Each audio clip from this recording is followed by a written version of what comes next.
வார்த்தைகளில் உண்மையானது அல்லாஹ்வுடைய வேதமாகிய அல் குர்ஆனும், வழிகாட்டு சிறந்ததே நபிகள் நாயகம் ஸல்லல்லாஹு அலைஹி வஸல்லம் அவருடைய வழிகாட்டுதலாகும்.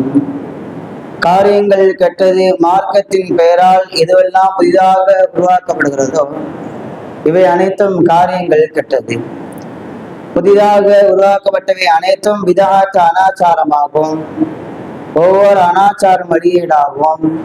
ஒவ்வொரு வழிகேடும் நம்மை நலவு கொண்டு போய் சேர்க்கும் என்று அன்னலம் பெருமகனா நபிகள் நாயகம் ஸல்லல்லாஹு அலைஹி வஸல்லம் அவர்கள் உலகத்தில் வாழுகின்ற ஒட்டுமொத்த மனித சமுதாயத்திற்கும் எச்சரிக்கை செய்து நமக்கு ஒரு எச்சரிக்கை எடுத்து கொண்டு இந்த ஜும்மாவுடைய உரையை நான் ஆரம்பம் செய்கிறேன்.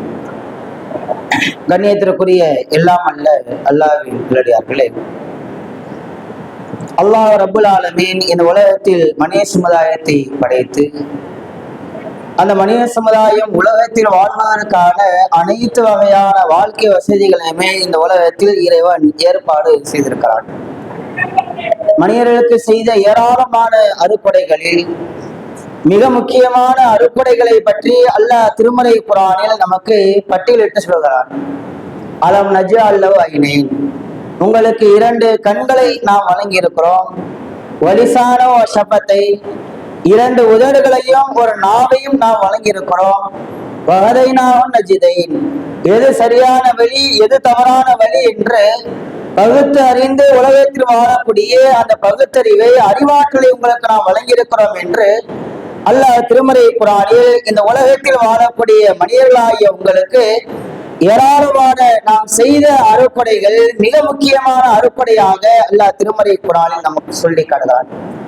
அப்படியாக அருட்கொடைகளோடு அல்லாஹ் இந்த உலகத்திலே நம்மை அனுப்பி இருக்கிறார் என்று சொன்னால், அல்லாஹ் நம்மிடத்துல எதிர்பார்க்கக்கூடிய அடிப்படையான விஷயம் என்ன அப்படின்னு சொன்னா, அல்லாஹ்வை அதிகமாக வணங்க வேண்டும், அல்லாஹ்வை அதிகமாக போற்ற வேண்டும், அல்லாஹ்வை அதிகமாக புகழக்கூடியவர்களாக நம்முடைய செயல்பாடு அமைத்து கொள்ள வேண்டும் என்பதை அல்லாஹ்வும் அல்லாஹ்வுடைய தூதர் அவர்கள் அல்லாஹ் விரும்புவதாக நமக்கு ஏராளமான செய்திகள் மூலியமாக சொல்லித்தருகின்ற ஒரு அழகிய போதனைகளை பார்க்கிறோம். அல்லாஹ் திருமறை குர்ஆனில் சொல்லி காட்டுகிறான், குல்லு நஃப்ஸின் ஸாயிகத்துல் மௌத், இந்த உலகத்தில் வாழக்கூடிய எந்த ஒரு ஆத்மாவா இருந்தாலும் சரி கண்டிப்பாக அவர்கள் மரணத்தை சந்தித்துதான் தீர்வார்கள். அவர்கள் இந்த உலகத்தில் 50 வருட காலம், 60 ஆண்டு காலம், 70 ஆண்டு காலம் உலகத்தில் அவர்கள் வாழ்கிறார் என்று சொன்னால் அந்த வாழ்க்கை என்பது அவர்களுக்கான குறிப்பிட்ட கால ஒரு அவகாசம் தான். உலகத்தில் எப்படியாக வாழ்கிறார்கள், என்னுடைய கட்டளைக்கு கட்டுப்பட்டு உலகத்தில் வாழ்கிறார்களா, அல்லது எனக்கு மாறல் செய்தனுடைய என்னுடைய போதனைகளை உதாசீனப்படுத்தி உலகத்தில் வாழ்கிறார்களா என்று பரீட்சை செய்வதற்காக வேண்டித்தான் மனிதர்களுக்கு ஒரு குறிப்பிட்ட கால வாழ்க்கையினுடைய அவகாசத்தை, வாழ்க்கையினுடைய வசதியை நாம் ஏற்படுத்தியிருக்கிறோம். அந்த வாழ்க்கைக்கு பிறகு நாம் அவர்களுக்கு மரணத்தை ஏற்படுத்தியிருக்கிறோம். உலகத்தில் வாழக்கூடிய எந்த ஒரு ஆத்மாவா இருந்தாலும் சரி கண்டிப்பாக மரணத்தை சந்தித்துதான் தீரும் என்பதை அல்லாஹ் திருமறை குர்ஆனில் அழுத்தம் திருத்தமாக ஆணித்தரமாக நமக்கு சொல்லித் தருகிறான். அதை சொல்லிவிட்டு அடுத்ததா சொல்லி காட்டுகிறான்,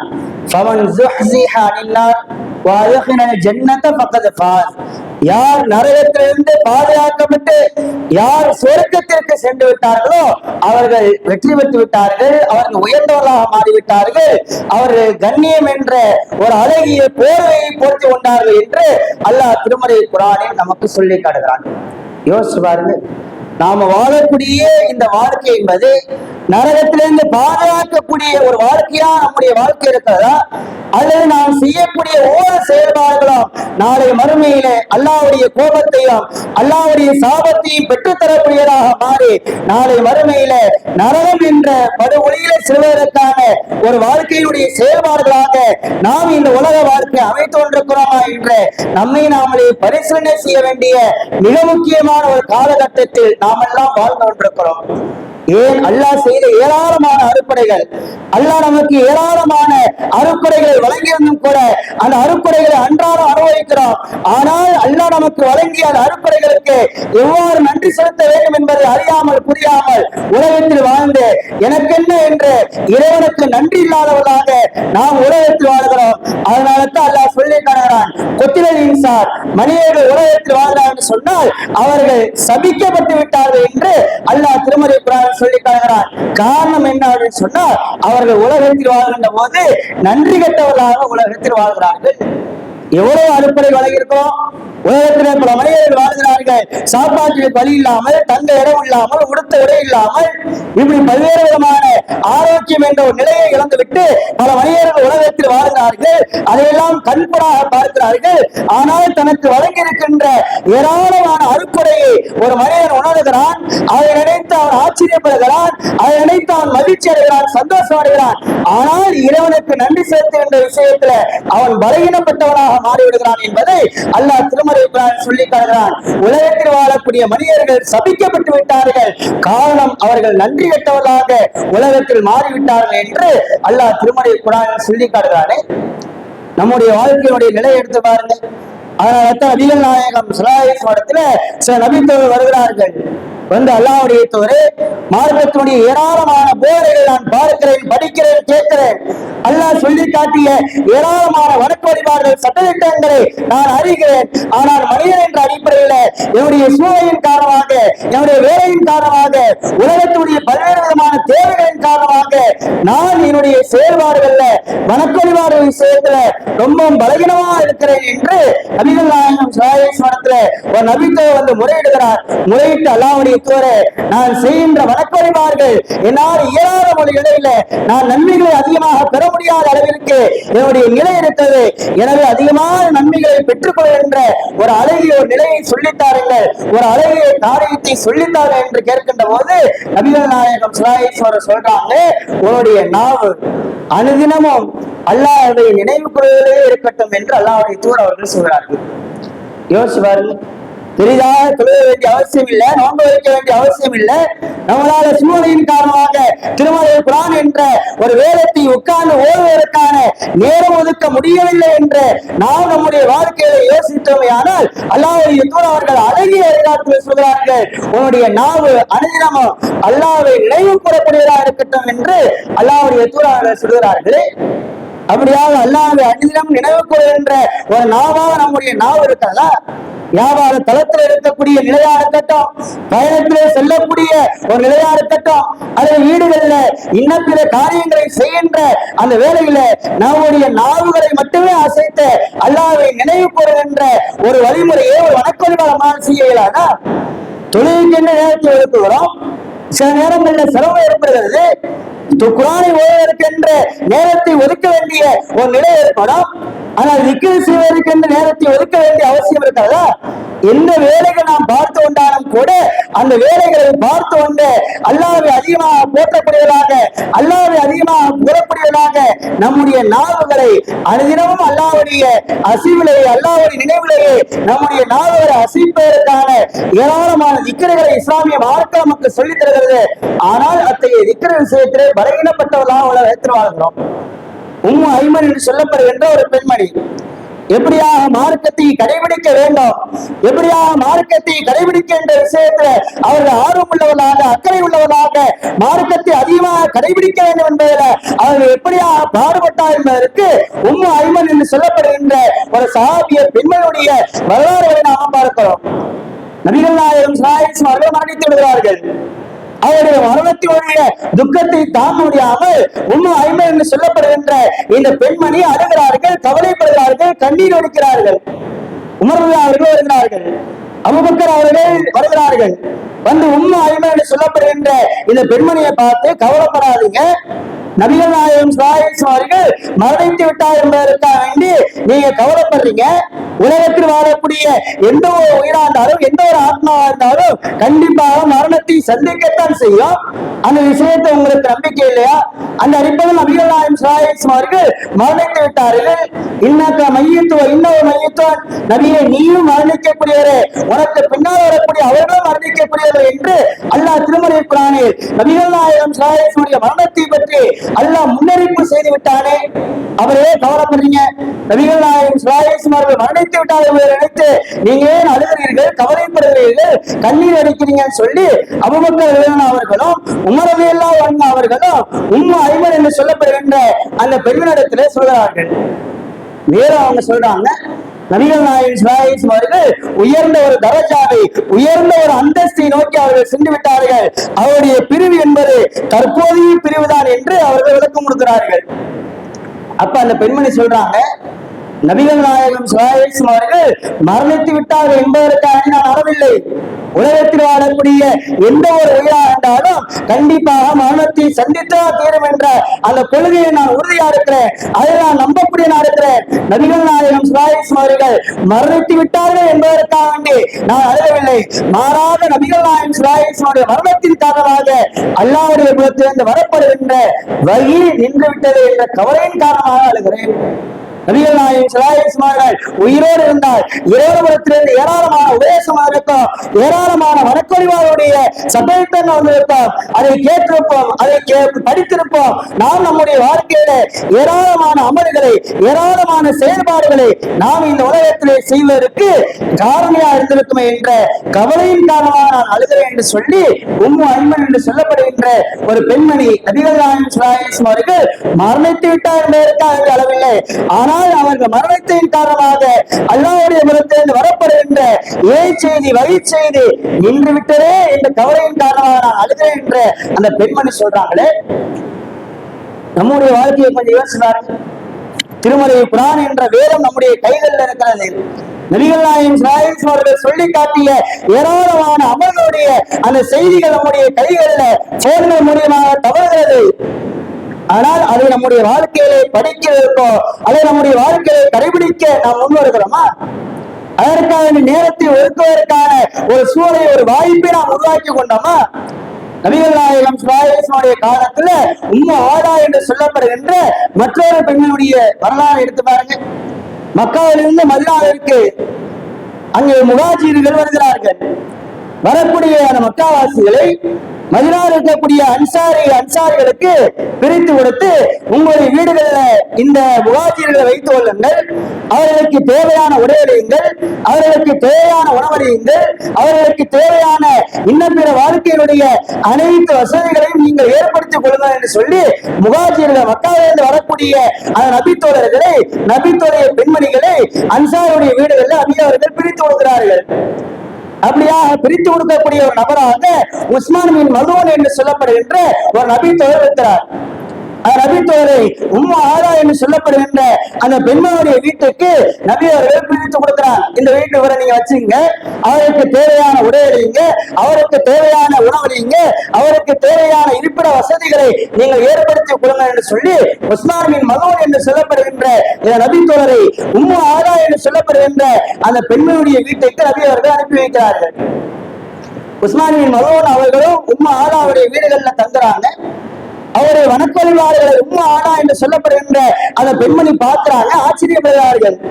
அதிகமாக அல்லாஹ்வை தொழுகிறார்கள், அதிகமாக அல்லாஹ்வை வணங்குகின்ற விஷயத்துல தங்களுடைய வாழ்க்கையுடைய செயல்பாடு அமைத்து கொண்டார்கள் என்று அவருடைய வணக்கொழிவாக்கினுடைய முறைகளை பார்த்து அவர்கள் ஆச்சரியப்படுகிறார்கள்.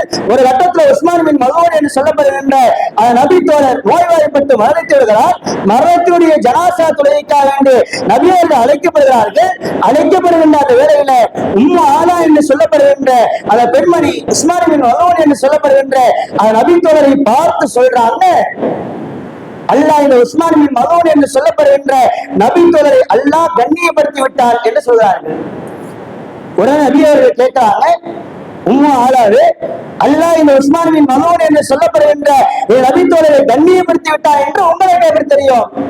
அப்ப அந்த பெண்மணி சொல்றாங்க, அல்லாஹ்வுடைய தூதரே, அல்லாஹ் இந்த உஸ்மான் பின் மதூன் என்று சொல்லப்படுகின்ற இந்த நபி தோழரை கண்ணியப்படுத்தி விட்டார் என்ற இந்த சொல்லுக்கு இவர் தகுதியில்லை என்று சொன்னால் உலகத்தில் வாழக்கூடிய யாருமே இந்த சொல்லுக்கு தகுதியானவர்களாக இருக்க முடியாது. அவ்வளவு வணக்க வழிபாடுகள் நீங்கள் எப்போது வீடுகள்ல நீங்கள் பிரித்து கொடுத்தீர்களோ அப்பொழுது அவர் மரணிக்கின்ற வரைக்கும் அல்லாஹ்வை அநிதமும் தன்னுடைய நாவுகளால் அசைக்கக்கூடியவர்களாக, அல்லாஹ்வை அதிகமாக போற்றக்கூடியவர்களாக, அல்லாஹ்வை அதிகமாக புகழக்கூடியவர்களாக தன்னுடைய வாழ்க்கையினுடைய அனைத்து செயல்பாடுகள் அமைத்து கொண்டார். நானே ஆச்சரியப்படுகின்ற அளவிற்கான தன்னுடைய வணக்க வழிபாடுகள் அமைத்து கொண்டார். எனவே அல்லாஹ் இவரை கண்ணியப்படுத்தி விட்டார் என்று அந்த உம்மு ஆலா என்று சொல்லப்படுகின்ற அந்த பெண்மணி நபி அவர்களிடத்துல சொல்லும் போது நபி அவர்கள் சொல்றாங்க, உம்மு ஆலாவே, உஸ்மான் பின் மதூன் என்று சொல்லப்படுகின்ற இந்த நபி தோழர் விஷயத்துல நான் நல்லதே நாடுகிறேன், கண்ணியத்தை நாடுகிறேன், அல்லாஹ்விடத்தில் உயர்ந்த அந்தஸ்தை நாடுகிறேன். ஆனால் யாரையும் அல்லாஹ் கண்ணியப்படுத்தி விட்டார் என்று அல்லாஹ்வுடைய அதிகாரத்தை நீங்கள் கையில் எடுக்காதீர்கள் என்று இந்த பெண்மணியை பார்த்து நபி அவர்கள் ஒரு அழகிய உபதேசத்தை செய்கின்ற ஒரு நிலையை பார்க்கிறோம். கொஞ்சம் யோசிப்பார். ஒரு பெண்மணி முகாஜிலிருந்து மக்காவிலிருந்து மதீனாவுக்கு வருகிறார்கள், தங்குகிறார்கள். ஆனால் அவருடைய வணக்க வழிபாடுகளை பார்த்து அவர்கள் ஆச்சரியப்படுகிறார்கள் சொன்னால், எப்படியாக அல்லாஹ்வுடைய நேசத்தை பெற வேண்டும் என்பதற்காக வேண்டி இந்த உலகத்தில் பாடுபட்டார்கள். அதுதான் அல்லாஹ் சொல்லி காட்டுகிறான், லா யஸ்தவி அஸ்ஹாபுன் நாரி வ அஸ்ஹாபுல் ஜன்னah. உலகத்தில் வாழக்கூடிய சொர்க்கவாசிகளும் நரகவாசிகளும் சவார்களா, அஸ்ஹாபுல் ஜன்னத்தி உம்முல் ஃபாயிஸூன். யாரெல்லாம் சொர்க்கத்திற்குரிய காரியங்களை, சொர்க்கத்திற்குரிய செயல்பாடுகளை யார் இந்த உலகத்துல தம்முடைய வாழ்க்கையுடைய அனைத்து நிலைகளையும் ஏற்படுத்தி வருகிறார்களோ அவர்கள் தான் வெற்றி பெற்றவர்கள் என்று அல்லாஹ் திருமறை குர்ஆனில் சொல்லி காட்டுகிறானே. அப்படியான சொர்க்கவாசிகளாக உலகத்தில் வாழ்ந்து உலகத்தில் மரணிப்பதற்கான ஏராளமான முயற்சிகள்ல சஹாபாக்கள் ஈடுபட்டார்கள். இஸ்லாமிய மார்க்கம் நாம் உலகத்துல சொர்க்கவாசியா மாறுவதற்கான இலகுவான எத்தனையோ வழிமுறை நமக்கு சொல்லி தந்திருக்கிறது. நபி அவர்கள் சொல்லி காட்டுறாங்க, ஒவ்வொரு தொழுகைக்கு பிறகும், ஒவ்வொரு ஃபர்லான தொழுகைக்கு பிறகும் நீங்கள் ஆயத்துல் குர்சியை ஓதுங்கள் என்று நபி அவர்கள் சொல்றாங்க. ஆயத்துல் குர்சி தெரியாதவர்கள் பெரும்பாலும் யாரும் இருக்க மாட்டோம். அப்ப ஆயத்துல் குர்சியை பற்றி நபி அவர்கள் சொல்றாங்க, ஒவ்வொரு கடமையான ஃபர்லான தொழுகைக்கு பிறகு நீங்கள் ஆயத்துல் குர்சியை ஓதினால் உங்களுக்கும் சொர்க்கத்திற்கும் மரணம் மட்டும்தான் தடையா இருக்கும். நீங்கள் மரணித்து விட்டால் ஒவ்வொரு தொழுகைக்கு பிறகு ஆயத்துல் குர்சியை நீங்கள் ஓதி நீங்கள் மரணித்து விட்டால் அந்த நீ நேரடியாக சொர்க்கத்திற்கு செல்வீர்கள் என்று அல்லாஹ்வுடைய தூதர் அழகிய உபதேசம் செய்கிறார்கள். அல்லாஹ்விற்கு எந்த ஒரு நிலையுமே இணை வைக்காமல், அல்லாஹ்விற்கு எந்த ஒரு நிலையுமே தர்கா வழிபாட்டுல தவிர காயத்துல இன்னும் பிற அல்லாஹ்விற்கு இணை வைக்கக்கூடிய ஒரு சாயல்ல இணை வைக்கக்கூடிய செயல்பாடுகள்ல நாம் நம்முடைய காரியங்களை எவ்வளவு செலுத்தாமல் அல்லாஹ்வை மட்டுமே முழுமையாக வழங்கி அல்லாஹ்வை மட்டுமே முழுமையாக நம்பி யார் ஒவ்வொரு ஃபர்லான தொழுகைக்கு பிறகு ஆயத்துல் குர்சி ஓதுகிறார்களோ அவர் மரணித்தவர்களுமே சொர்க்கம் என்பதை அல்லாஹ்வுடைய தூதர் உத்தரவாதம் கொடுக்கிறார்கள். அந்த உத்தரவாதத்தை நம்முடைய வாழ்க்கையில செயல்படுத்தக்கூடியதா இருக்கிறோமா? நபி அவர்கள் சொல்லி காட்டுறாங்க, ஒவ்வொரு தடவை நீங்கள் ஒழு செய்த பிறகு நீங்கள் அஷ்ஹது அல்லா இலாஹ இல்லல்லாஹ் வ அஷ்ஹது அன்ன முஹம்மதன் அப்துஹு வ ரசூலுஹு என்ற ஒரு சின்ன பிரார்த்தனை யாருக்குமே தெரியாம இருக்கானே, இந்த பிரார்த்தனை நீங்கள் ஓதினீர்களானால் உங்களுக்காக சொர்க்கத்தினுடைய 8 வாசல்கள் திறக்கப்படுகிறது என்று அல்லாஹ்வுடைய தூதர் சொன்னார்களே. அவர்கள் விரும்பிய வாசல்ல நீங்கள் நுழைகின்ற அளவிற்கான அல்லாஹ் உங்களுக்கான வாய்ப்பா உங்களுக்கான அனுமதியாக வழங்குவான் என்பதை அல்லாஹ்வுடைய தூதர் சொல்கிறார்கள். ஒழு செய்த பிறகு இந்த துஆ வருவது பெரிய கஷ்டமா? சொர்க்கத்திற்கு செல்ல வேண்டும் என்று ஆசைப்படக்கூடிய நம்முடைய வாழ்க்கையில நான் சொர்க்கத்திற்கு செல்ல வேண்டும் என்று நாம் நம்முடைய வாழ்க்கையில வேடக்கூடியலாம் அதற்காக வேண்டி ஆசைப்படக்கூடியதா இருப்போமே. ஆனால் இது போன்ற சின்ன சின்ன சொர்க்கத்திற்கு செல்வதற்கான இலகுவான வழிமுறைகளை நபி அவர்கள் ஏராளமான விஷயம் நமக்கு சொல்லித் தருகிறார்கள். ஒரு இடத்துல சொன்னாங்க, நீங்கள் சொர்க்கவாசியாக மரணிக்கணும் என்று சொன்னால் அதற்கு நீங்கள் கடைபிடிக்க வேண்டிய 4 பண்புகள் என்று ரசூலுல்லாஹ் சொன்னாங்க. நீங்கள் ஒரு மனிதர் இன்னொரு மனிதரை சந்திக்கின்ற வேளையில நீங்கள் சலாத்தை பரப்புங்கள் என்று நபி அவர்கள் சொன்னார். மக்கள் எல்லாம் உறங்குகிறார்கள். அந்த உறங்குகின்ற தஹஜ்ஜுடைய நேரத்துல எந்திரிச்சு 2 ரக்காத்தை நீங்கள் தொழுவுங்கள், நிம்மதியாக சொர்க்கத்திற்கு செல்வீர்கள். நீங்கள் பேசுகின்ற போது உங்களுடைய பேச்சுக்கள் நல்ல பேச்சுக்களாக அமைத்து கொள்ளுங்கள், நிம்மதியாக சொர்க்கத்திற்கு செல்வீர்கள். உங்களுடைய உறவுகளை எந்த ஒரு நிலையிலுமே முறித்து வாழாமல், மனசாபப்பட்டு அவருடைய பேசாமல் அவர்களை ஒதுக்கி வாழாமல் அவரோடு இணைந்து சந்தோஷமாக நீங்கள் வாழுகின்ற ஒரு நிலையை நீங்கள் சூழலை உருவாக்கிக் கொள்ளுங்கள், நிம்மதியாக சொர்க்கத்திற்கு செல்வீர்கள் என்று இஸ்லாமிய மார்க்கம் அதிகமாக சொர்க்கத்திற்கு செல்வதற்கான இலகுவான வழிமுறை நமக்கு சொல்லித் தருகிறது. ஆனால் உலகத்தினுடைய தேவைகளுக்காக வேண்டி உலகத்தினுடைய பல்வேறு விதமான செயல்பாடுகளின் காரணமாக இந்த உலகத்துல சொர்க்கத்திற்கு செல்வதற்கான அனைத்து வகையான வழிமுறைகள் ஒரு மனிதர் அறிந்திருந்தாலும் கூட அதை கடைபிடிக்கின்ற விஷயத்துல பலகீனப்பட்டவர்களாக நம்முடைய வாழ்க்கை இருக்கிறது. நபிகள் நாயகம் ஸல்லல்லாஹு அலைஹி வஸல்லம் ஒரு நபி தோழர் கேட்கிறார், அல்லாஹ்வுடைய தூதரே, நான் சொர்க்கத்திற்கு செல்ல வேண்டும் என்ற ஆசைப்படுகிறேன், ஆனால் அந்த சொர்க்கத்திற்கு செல்வதற்கான எனக்கு சில குணங்களை சொல்லித்தார்கள் என்று சொல்கின்ற போது நபி அவர்கள் சொன்னாங்க, இறையச்சம் என்ற குணத்தையும் நற்பண்பு என்ற ஒரு குணத்தை நீங்கள் ஏற்படுத்திக் கொள்ளுங்கள், நிம்மதியாக நீங்கள் சொர்க்கத்திற்கு செல்வீர்கள்.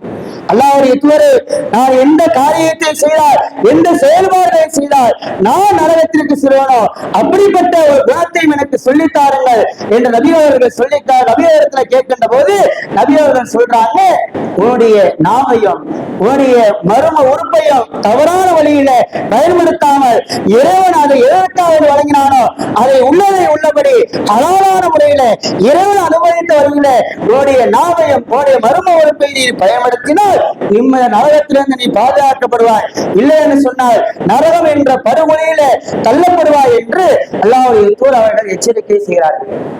இன்னொரு அபித்தோரத்தில் அல்லாஹ்வுடைய தூதர் அவர்கள் சொல்றாங்க, அழகான ஒரு செய்தி. உலகத்துல மனிதனுடைய வாழ்க்கையில் இருக்க வேண்டிய அழகிய பண்பாக நபி அவர்கள் சொல்லி காட்டுறாங்க.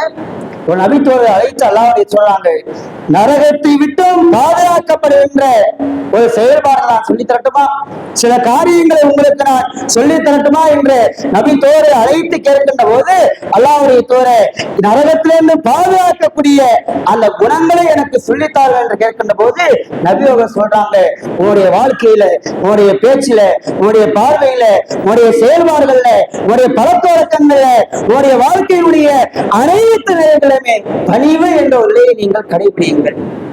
பணிவு என்பது இந்த உலகத்துல பல மனிதத்துல இல்லாத ஒரு நிலையை பார்க்கிறோம். கொஞ்சம் செல்வம் அதிகாரம் வந்துவிட்டால் மற்ற மனிதர்களை இழிவாக அறிவாக பார்க்கின்ற ஒரு நிலைதான் மனிதனுடைய வாழ்க்கை இருக்கிறது. ஆனால் அல்லாஹ்வுடைய தூதர் சொன்னாங்க, நரகத்திலிருந்து பாதுகாக்கக்கூடிய சில குணங்களை உங்களுக்கு நான் சொல்லித் தருகிறேன். அதுல முதல் குணமாக நபி அவர்கள் சொல்றாங்க, உங்களுடைய வாழ்க்கையில நீங்கள் பணிவை மேற்கொள்ளுங்கள் என்று நபி அவர்கள் சொன்னாங்க. பேச்சா இருக்கட்டும், பார்வையா இருக்கட்டும், இன்னும் பிற வாழ்க்கையினுடைய எந்த ஒரு செயல்பாடுகளாக இருந்தாலும் சரி, நீங்கள் பணிவை கடைபிடிக்கக்கூடியவர்களாக இருப்பீர்களே ஆனால் நரகத்திலிருந்து நீங்கள் பாதுகாக்கப்பட்டவர்களாக உங்களுடைய வாழ்க்கை இருக்கும் என்பதை அல்லாஹ்வுடைய தூதர் அவர்கள் சொல்றார்கள். இரண்டாவது பண்பாக நபி அவர்கள் சொல்றாங்க, உங்களை சார்ந்திருக்கக்கூடிய உங்களுடைய குடும்பத்தை சார்ந்த இடத்துல நீங்கள் மென்மையான போக்கை நீங்கள் கடைபிடியுங்கள். பொதுவாக மனிதத்திலே வெளி மக்களிடத்தில் யாராவது கஷ்டம் கொடுக்கிறார்கள், தொல்லை கொடுக்கிறார்கள், துன்பம் கொடுக்கிறார்கள் சொன்னால் அங்கெல்லாம் பொறுமையா இருந்துருவாரு, சகிச்சுட்டு போயிடுவாரு.